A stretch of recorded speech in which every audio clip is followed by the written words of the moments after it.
Hello friends, welcome to classroom studies. இன்னைக்கு facts 365 October 3 பற்றி தான் தெரிஞ்சுக்க போகிறோம். அதுக்கு முன்னாடி நம்ம சேனல் நீங்கள் சப்ஸ்கிரைப் பண்ணாமல் இருந்தீங்கன்னா சப்ஸ்கிரைப் பண்ணிடுங்க. நம்ம இன்னைக்கு பார்க்க போகிறது வேர்ல்ட் ஹேபிடேட் டே. இந்த வேர்ல்ட் ஹேபிடேட் டேங்கிறது வருஷமும் அக்டோபரோட ஃபர்ஸ்ட் வீக் அன்னைக்கு கொண்டாடப்பட்டு இருக்க ஒரு நாளாக இருந்துட்டு இருக்கு. இது வெவ்வேறு கண்ட்ரியில் வெவ்வேறு டேட்டில் ஃபாலோ பண்ணிட்டு இருக்காங்க.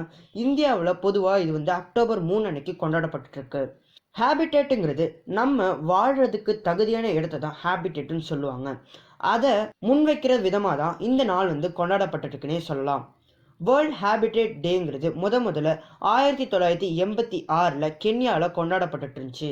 இந்த நாளோட முக்கியமான கோலுங்கிறது ஒரு தனிநபர் அவரோட ஹேபிடேட்டை தூய்மையாக பார்த்துக்கிறதா இருக்கட்டும், இல்லை அழகாக வடிவமைக்கிறதா இருக்கட்டும், அவங்களோட ஹேபிடேட்டுக்கு அவங்க மேலே இருக்கிற ரெஸ்பான்சிபிலிட்டியை உணர்த்துற விதமாக தான் இந்த நாள் வருஷமும் கொண்டாடப்பட்டிருக்குன்னே சொல்லலாம்.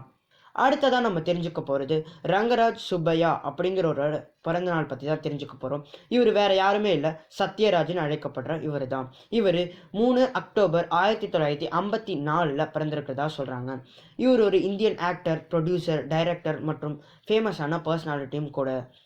இவரோட கெரியரை ஒரு ஆன்டி ரோலாக தான் ஆரம்பித்தார்.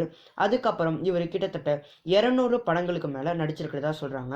இந்த 200 படங்களும் தமிழ், தெலுங்கு, மலையாளம், கன்னடம், ஹிந்தி இந்த மாதிரி படங்களில் அடங்கும். இந்த வீடியோவில் நம்ம ரொம்பவே இன்ட்ரெஸ்டிங்கான விஷயத்தை பற்றி பார்த்தோம். அடுத்த வீடியோவில் வேறு சில விஷயத்தை பற்றி நம்ம தெரிஞ்சுக்கலாம். தேங்க்யூ.